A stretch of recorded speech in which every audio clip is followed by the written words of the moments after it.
Hello दोस्तों, welcome back to GS uncovered.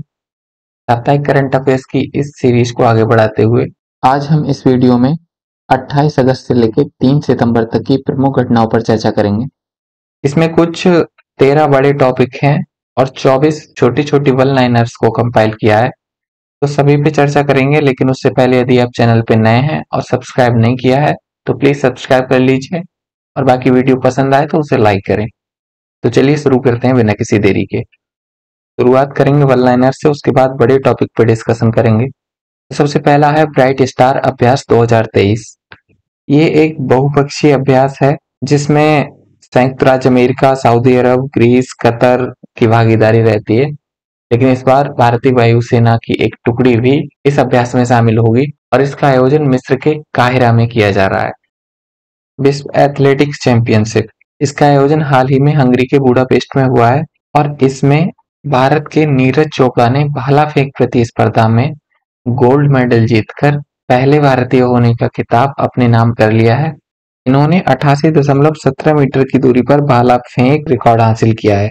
इससे पहले भी इन्होंने टोक्यो ओलंपिक 2020 में स्वर्ण पदक जीता था, उसमें भी ये पहले भारतीय बने थे। फिर डायमंड लीग में भी पहले भारतीय, उसके बाद जूनियर विश्व चैंपियनशिप 2016 में भी गोल्ड मेडल जीतने वाले पहले भारतीय बने। तो नीरज चोपड़ा विश्व एथलेटिक्स चैंपियनशिप 2023 में गोल्ड मेडल जीतने वाले पहले भारतीय। अगला है भारतीय कुश्ती महासंघ का निलंबन। वैसे ये बहुत ज्यादा इंपॉर्टेंट है नहीं, लेकिन फिर भी अगर क्वेश्चन पूछ ले कि यूडब्ल्यूडब्ल्यू ने किस देश की कुश्ती संस्था को निलंबित कर दिया है, तो उसमें भारत की कुश्ती महासंघ है, भारतीय कुश्ती महासंघ। और इसकी वजह क्या थी? अध्यक्ष का चुनाव नहीं करा पाए थे ये लोग। लगभग 4 साल बीत चुके थे लेकिन अध्यक्ष का चुनाव नहीं करा पाए थे। अगला है राष्ट्रीय खेल दिवस। ये हर वर्ष 29 अगस्त को मनाया जाता है। इस वर्ष भी 12वां राष्ट्रीय खेल दिवस मनाया गया। जरूरी ये है कि राष्ट्रीय खेल दिवस क्यों मनाया जाता है, तो ये हॉकी के जादूगर कहे जाने वाले भारतीय खिलाड़ी मेजर ध्यानचंद की जयंती के उपलक्ष्य में उनको श्रद्धांजलि देने के लिए मनाया जाता है। तो राष्ट्रीय खेल दिवस 29 अगस्त। अगला है पर्यटन रिपोर्ट 2022। इस बार की रिपोर्ट इंपॉर्टेंट इसीलिए है क्योंकि इसमें स्थान, जो पहले नंबर पे जो स्थान था वो बदल गया है। पिछली बार की जो रिपोर्ट थी उसमें शायद तमिलनाडु शीर्ष पर था, लेकिन इस बार पर्यटकों की संख्या के मामले में उत्तर प्रदेश सबसे पहले स्थान पे आ गया है, जिसमें कुल पर्यटकों की संख्या का 18.4% लोग आए। वहीं तमिलनाडु 12.6% के साथ दूसरे स्थान पे है और आंध्र प्रदेश 11.1% के साथ तीसरे स्थान पे रहा। तो पर्यटन रिपोर्ट 2022 में ध्यान रखना है, उत्तर प्रदेश पहले स्थान पे है।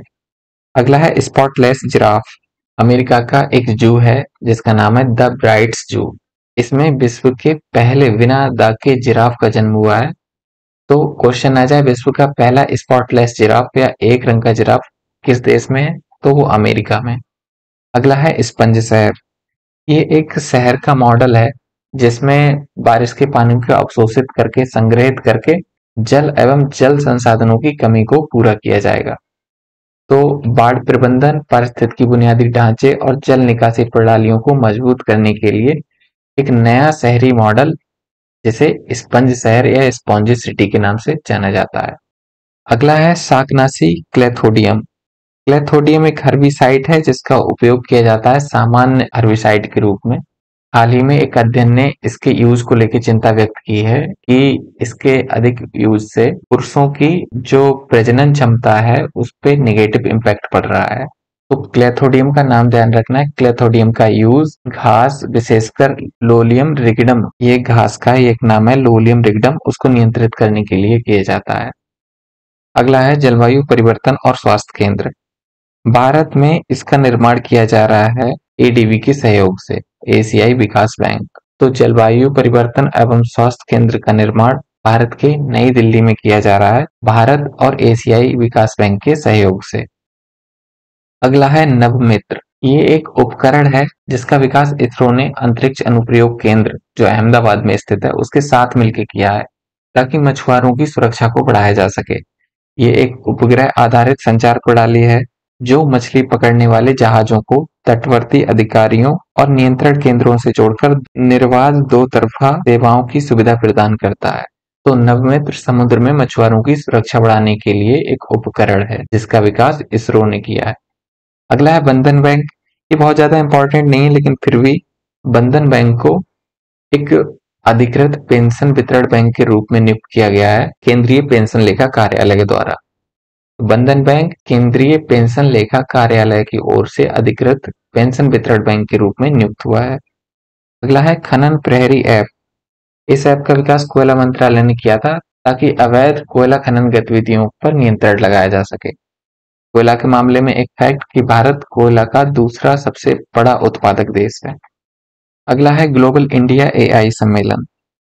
इसका आयोजन पहली बार किया जाएगा, मतलब प्रथम ग्लोबल इंडिया एआई सम्मेलन का आयोजन किया जाएगा वो भी भारत में, और वो किया जाएगा अक्टूबर 2023 में, 14 से 15 अक्टूबर 2023। तो ध्यान रखना है प्रथम ग्लोबल इंडिया एआई सम्मेलन का आयोजन इंडिया में किया जाएगा। अगला है आधार लिंक्ड जन्म पंजीकरण। ये शिशुओं के पंजीकरण को आधार से लिंक करने की एक प्रोसेस है। नामांकन किया जाता है 0 से लेके 5 साल तक के नवजात शिशुओं का, और नॉर्थ ईस्ट में इसको शुरू किया गया है। नॉर्थ ईस्ट के 8 राज्यों में नागालैंड इस व्यवस्था को शुरू करने वाला पहला राज्य होगा। अगला है शहरी स्थानीय निकायों में आरक्षण। हाल ही में गुजरात सरकार ने पंचायतों और शहरी निकायों में ओबीसी आरक्षण को 10% से बढ़ाकर 27% कर दिया गया है।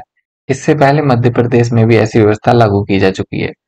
तो ध्यान रखना है हाल ही में गुजरात और उससे पहले मध्य प्रदेश में शहरी स्थानीय निकायों और पंचायतों में आरक्षण सुविधा को लागू किया गया है। अगला है विश्व संस्कृत दिवस। विश्व संस्कृत दिवस पाणिनि को श्रद्धांजलि देने के लिए उनकी जयंती के अवसर पर हर वर्ष 31 अगस्त को विश्व संस्कृत दिवस मनाया जाता है। अगला है थर्मन शनमुगरत्नम।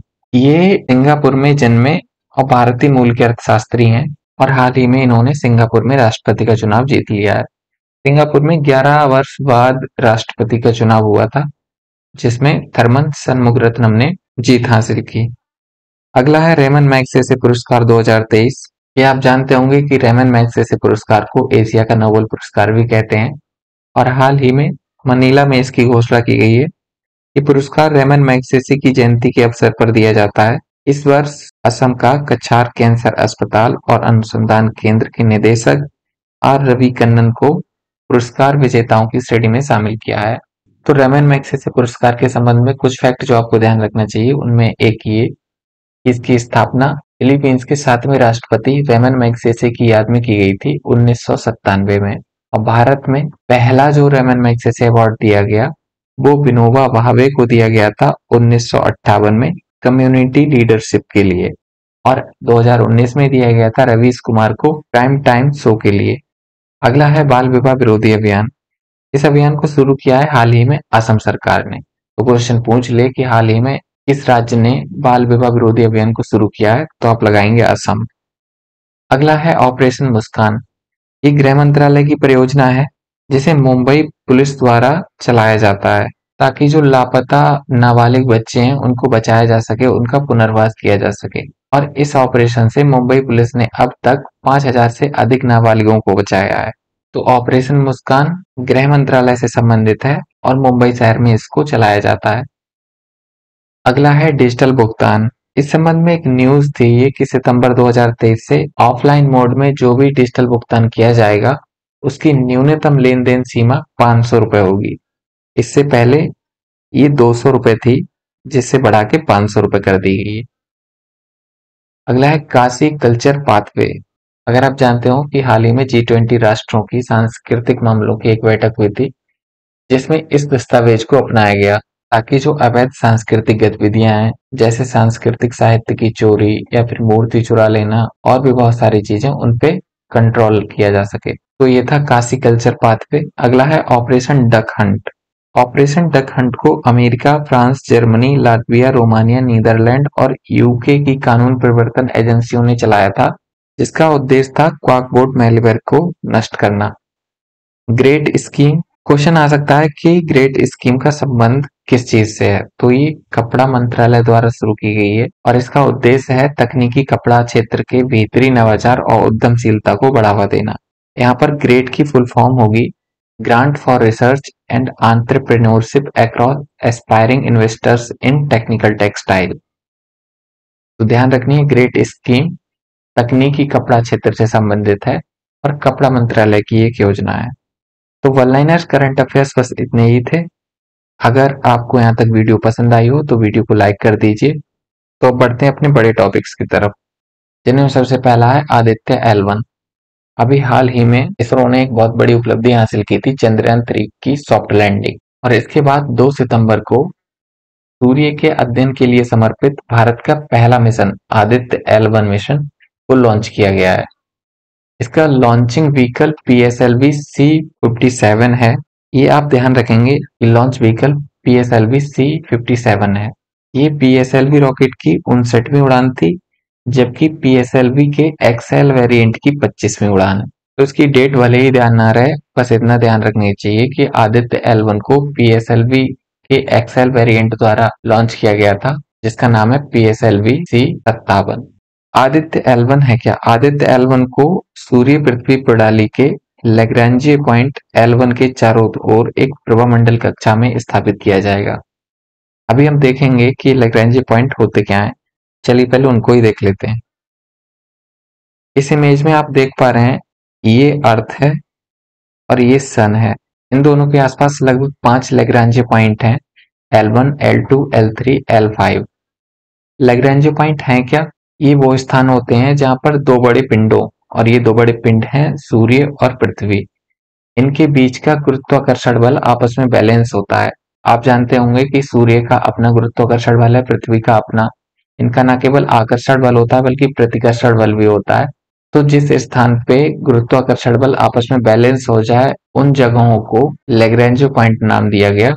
और चूंकि इसकी खोज सबसे पहले एक इटालियन खगोल शास्त्री थे, जोसेफ लुई लैग्रांजे, उन्होंने की थी, इसीलिए उनके ही नाम पर इनको लैग्रांजे पॉइंट कहते हैं।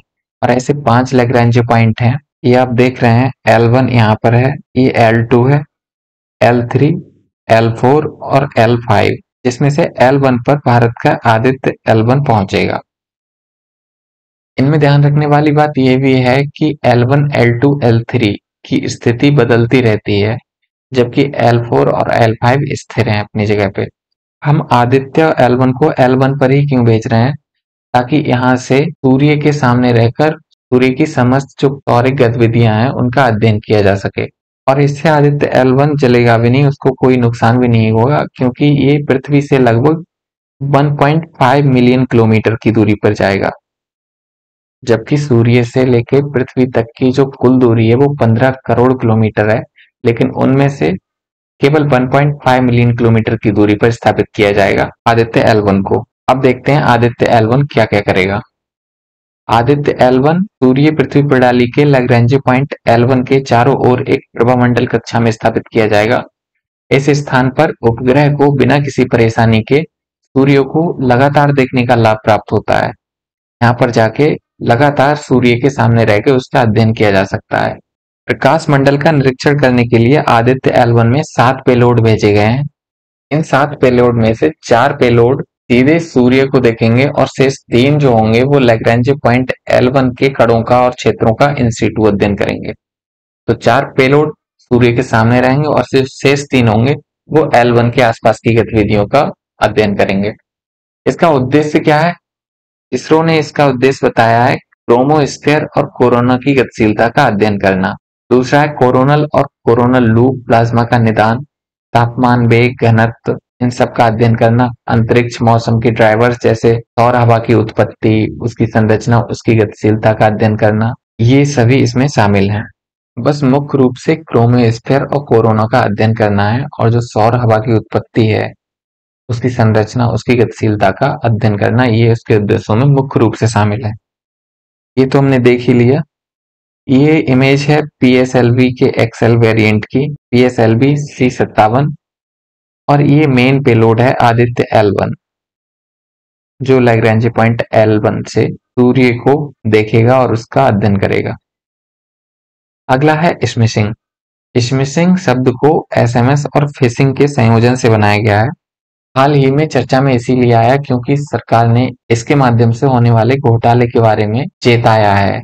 इसका यूज हमलावर संवेदनशील जानकारियों को चुराने के लिए, उनका खुलासा करने के लिए और लोगों को मूर्ख बनाने के लिए उपयोग करता है।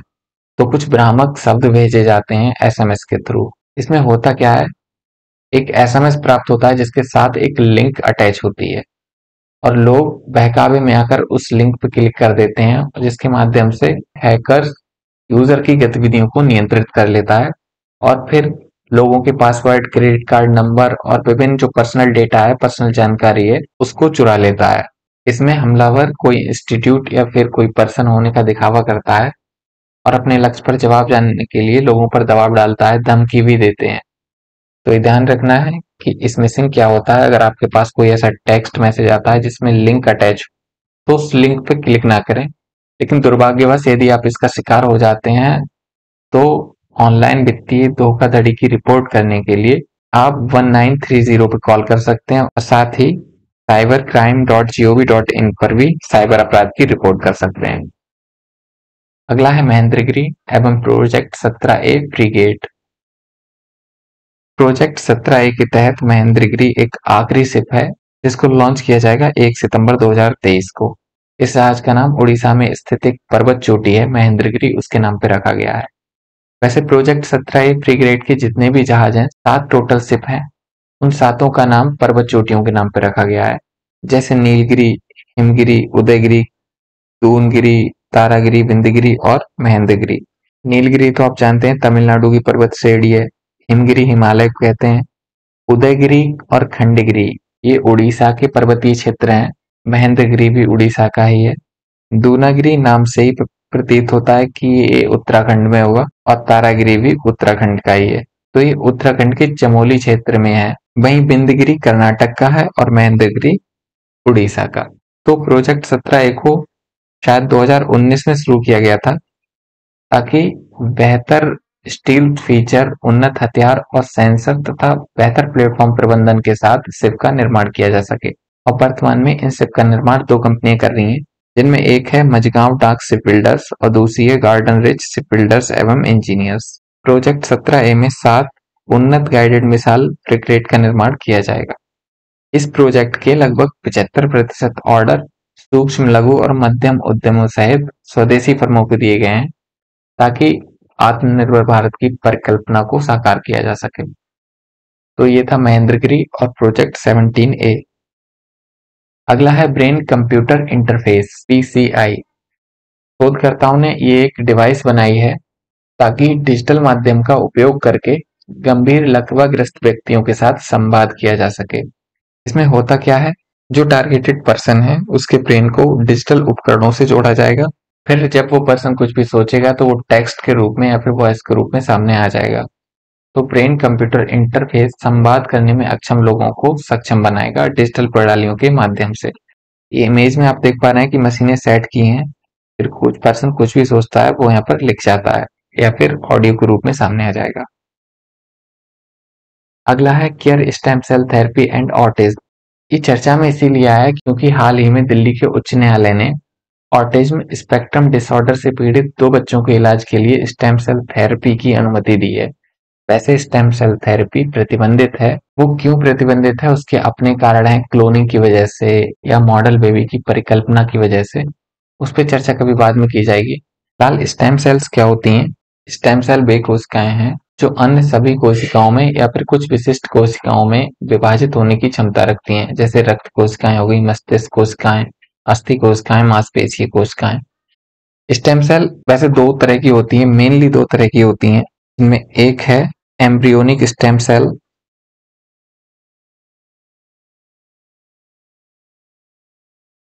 और दूसरी है एडल्ट स्टेम सेल।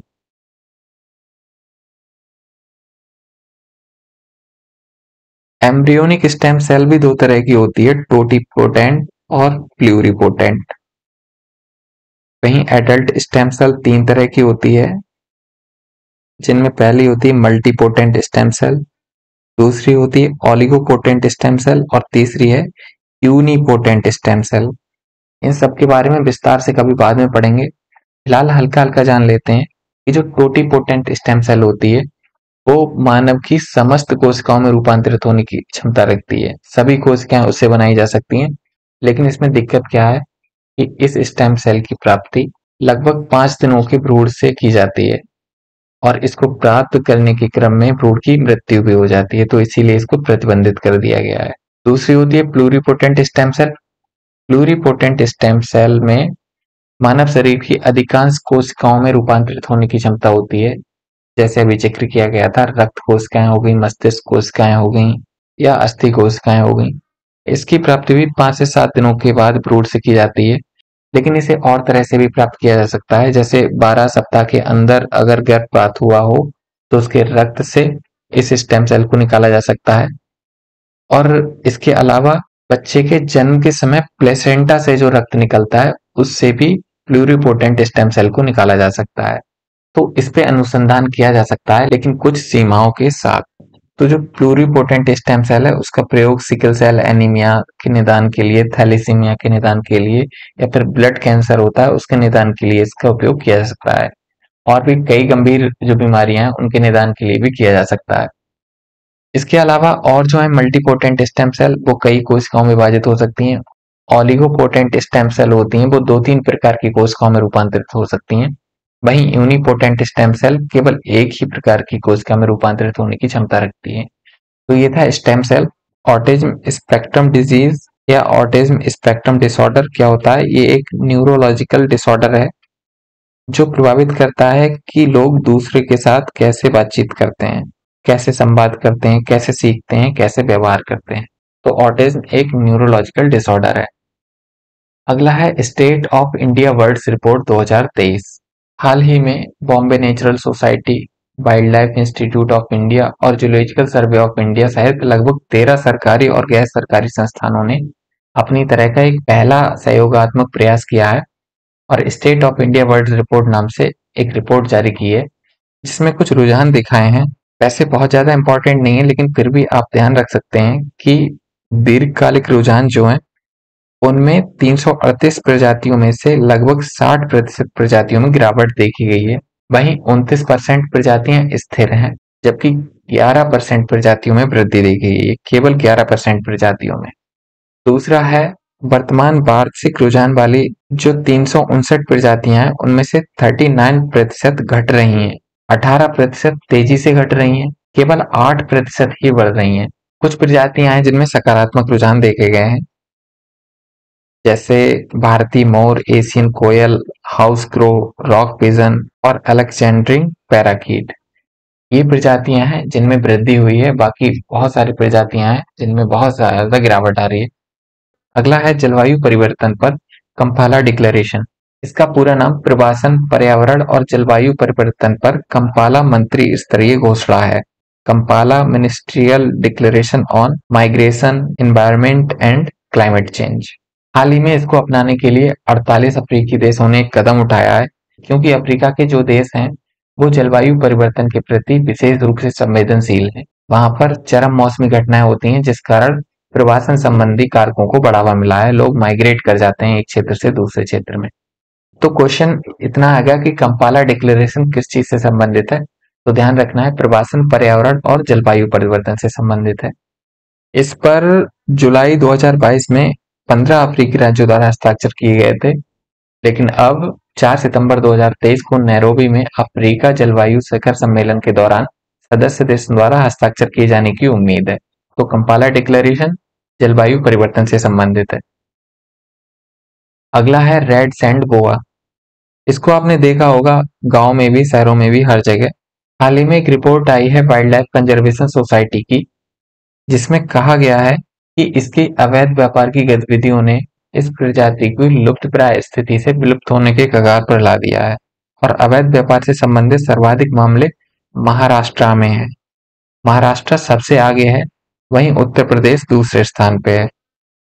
तो रेड सैंड बुआ होता क्या है? इसे आमतौर पर इंडियन सैंड बुआ भी कहा जाता है। ये एक गैर विषैली प्रजाति है, इसमें विष नहीं होता है और भारतीय उपमहाद्वीप के शुष्क भागों में पाई जाती है। इसका कलर लाल और भूरे रंग का होता है। ये लगभग एक समान मोटा सांप है, इसीलिए इसकी पूंछ भी लगभग उतनी ही मोटी होती है जितना मोटा सिर। तो इसीलिए इसे दो सुरों वाला सांप भी कुछ लोग कहते हैं। ग्रामीण क्षेत्रों में इसे दो मुंहा सांप भी बोला जाता है। वाइल्ड लाइफ कंजर्वेशन सोसाइटी ये एक गैर लाभकारी कंपनी है तथा ये सभी भारतीय नियमों का अनुपालन करती है। वैश्विक मिशन के अनुसार WCS इंडिया का व्यापक लक्ष्य प्राकृतिक पर्यावरण, इसकी वनस्पतियों और जीवों, विशेष रूप से भारत में वन्य जीवों तथा जंगली स्थानों की संरक्षण और सुरक्षा से है। अगला है Ayushman Bharat digital mission microsite. इसे आयुष्मान भारत डिजिटल मिशन के तहत ही शुरू किया गया है। माइक्रोसाइट एक विशेषीकृत भौगोलिक क्षेत्र होता है जिसमें परियोजनाओं को टारगेटेड तरह से लागू किया जाए। तो AVDM माइक्रोसाइट भी एक विशिष्ट भौगोलिक क्षेत्र होगा जहां छोटे और मध्यम स्तर के निजी स्वास्थ्य सेवा प्रदाताओं तक पहुंच के केंद्रित प्रयास किए जाएंगे। इसका लक्ष्य क्या होगा? इसका लक्ष्य होगा निजी क्लिनिक, छोटे अस्पताल, प्रयोगशालाओं सहित सभी सुविधा केंद्रों को AVDM सक्षम बनाना और मरीजों को डिजिटल स्वास्थ्य सेवाएं प्रदान करने में मदद करना। इन माइक्रोसाइट का कार्यान्वयन मुख्य रूप से AVDM के राज्य मिशन निदेशकों द्वारा किया जाता है। अगला है स्वदेश दर्शन योजना। स्वदेश दर्शन योजना को 2014-15 में शुरू किया गया था और ये पूर्णतः केंद्र द्वारा वित्त पोषित योजना है। 2014-15 में शुरू की गई 100% केंद्र द्वारा वित्त पोषित योजना अभी हाल ही में चर्चा में इसीलिए आया है क्योंकि कैग की एक रिपोर्ट आई है जिसमें कहा गया है कि स्वदेश दर्शन योजना के तहत ग्रामीण सर्किटों पर सरकार ने कुल राशि का लगभग 1% ही खर्च किया है। तो स्वदेश दर्शन योजना के बारे में जानते हैं कुछ चीजें। ये योजना विषय आधारित पर्यटन सर्किट के विकास पर केंद्रित है। इसके तहत पर्यटन सर्किटों की पहचान, स्थलों पर पर्यटकों की संख्या, संपर्क स्थल की क्षमता और महत्व जैसे कारकों के आधार पर होनी है। इस योजना में कुल 15 विषयगत सर्किटों की पहचान की गई है जिसमें बौद्ध सर्किट, तटीय circuit, desert circuit, eco circuit, heritage circuit, Himalayan circuit, Krishna circuit, north east circuit, Ramayana circuit, ग्रामीण सर्किट, आध्यात्मिक सर्किट, सूफी सर्किट, तीर्थंकर सर्किट, जनजातीय सर्किट और वन्यजीव सर्किट शामिल हैं। तो स्वदेश दर्शन योजना 2014-15 में शुरू की गई पूर्णतः केंद्र द्वारा वित्त पोषित योजना है। इसका एक दूसरा संस्करण स्वदेश दर्शन योजना 2.0 शुरू किया गया जनवरी 2023 में। अगला है भारत की छठी लघु सिंचाई गणना। ये बहुत ज्यादा इंपॉर्टेंट नहीं है लेकिन फिर भी आपको कुछ चीजें जो ध्यान रखनी चाहिए वो ये है कि ये गणना 1986, 87, 93, 94, 2001, 2, 6, 7 और 13, 14 के बाद छठी गणना है और इसमें कुछ आंकड़े बताए गए हैं जैसे देश में कुल 23.14 मिलियन लघु सिंचाई योजनाएं चल रही हैं। लघु सिंचाई योजनाओं में खोदे गए कुओं की हिस्सेदारी सर्वाधिक है। इसके बाद कम गहरे ट्यूबवेल, मध्यम गहरे ट्यूबवेल और गहरे ट्यूबवेल। लघु सिंचाई योजना में उत्तर प्रदेश सबसे आगे है। इसके बाद महाराष्ट्र, मध्य प्रदेश और तमिलनाडु का स्थान है। खोदे गए कुएं, सतही प्रवाह, सतही लिफ्ट योजनाओं में महाराष्ट्र सबसे आगे है। आगे है 15वें ब्रिक्स सम्मेलन के दौरान उपहार। आपको मालूम होगा कि 15वें ब्रिक्स सम्मेलन का आयोजन अफ्रीका के जोहान्सबर्ग में किया गया और वहीं पर भारतीय प्रधानमंत्री ने इस सम्मेलन में शामिल होने वाले सदस्य देशों को कुछ उपहार दिए। उनमें 3 मुख्य हैं जिनकी चर्चा यहाँ की जाएगी। सबसे पहले दक्षिण अफ्रीका के राष्ट्रपति सिरिल रामाफोसा को उपहार दिया गया बिदरी कृति सुराही की जोड़ी। ये आप देख पा रहे हैं इमेज में, ये सुराही की जोड़ी है। ये अफ्रीका के राष्ट्रपति को दी गई है। इसकी विशेषता क्या है? ये क्राफ्ट लगभग 500 वर्ष पुराना है और ये फारसी कला से प्रेरित एक भारतीय नवाचार है। सुराही का जोड़ा सतह पर बने जटिल पैटर्न और शुद्ध चांदी के तार से जुड़े हुए होते हैं। तो बिदरी कृति सुराही दक्षिण अफ्रीका के राष्ट्रपति को उपहार में दी गई। दूसरा है दक्षिण अफ्रीका की प्रथम महिला तशेपो मोत्सेपे। इनको नागा शॉल भेंट की गई है। ये शॉल नागालैंड की जनजातियों द्वारा सदियों से बुनी जा रही है। तो नागा शॉल दक्षिण अफ्रीका की प्रथम महिला को। अगला उपहार ब्राजील के राष्ट्रपति लूला डी सिल्वा को दिया गया। इनको गोंड पेंटिंग भेंट की गई। गोंड पेंटिंग, ये इमेज आप देख पा रहे हैं, गोंड पेंटिंग ये भेंट की गई है। ये पेंटिंग मध्य प्रदेश में गोंड जनजातियों द्वारा बनाई गई एक बेहतरीन पेंटिंग है। इसको बनाने के लिए प्राकृतिक रंगों का उपयोग किया जाता है जैसे लकड़ी का कोयला, पौधों के रस, गाय के गोबर, पत्तियां जैसी सामग्रियों का उपयोग किया जाता है। अगला है आत्मसम्मान विवाह। तो हाल ही में सुप्रीम कोर्ट ने कहा है कि हिंदू विवाह अधिनियम 1955 की धारा 7A के तहत अधिवक्ताओं को आत्मसम्मान विवाह कराने पर कोई पूर्ण प्रतिबंध नहीं है। आत्मसम्मान विवाह होते क्या है? इस तरह के विवाह रिश्तेदारों, दोस्तों या अन्य व्यक्तियों की उपस्थिति में संपन्न होते हैं। विवाह में मंगलसूत्र, माला या अंगूठी पहनाते हैं। हालांकि ऐसे विवाहों को कानून के अनुसार पंजीकृत कराना भी आवश्यक होता है। 1955 का जो हिंदू विवाह अधिनियम है, उसमें 1967 में एक संशोधन किया गया, जिसको हिंदू विवाह तमिलनाडु संशोधन अधिनियम 1967 के नाम से जाना जाता है। इस अधिनियम में धारा 7A को इंक्लूड किया गया और इसका विस्तार केवल तमिलनाडु राज्य तक सीमित था। इस संशोधन को कराने के पीछे तर्क दिया गया था कि शादी या फिर जो विवाह समारोह होते हैं, उनमें पुजारियों की या पंडितों की अनुपस्थिति या फिर जो पवित्र अग्नि फेरे होते हैं, 7 चरण होते हैं या फिर विभिन्न तरह के जो भी अनुष्ठान होते हैं, उनको त्याग कर शादियों को मौलिक रूप से सरल बनाना। तो ये था आत्मसम्मान विवाह। आगे देखते हैं। आगे नहीं है तो ये थी इस सप्ताह की करंट अफेयर्स। अगर आपको वीडियो पसंद आई हो, कंटेंट पसंद आया हो, तो वीडियो को लाइक कर दीजिए और उन लोगों को शेयर कर दीजिए जो करंट अफेयर्स से किसी ना किसी तरह से जुड़े हैं। बाकी मिलेंगे अगले सप्ताह, तब तक के लिए धन्यवाद।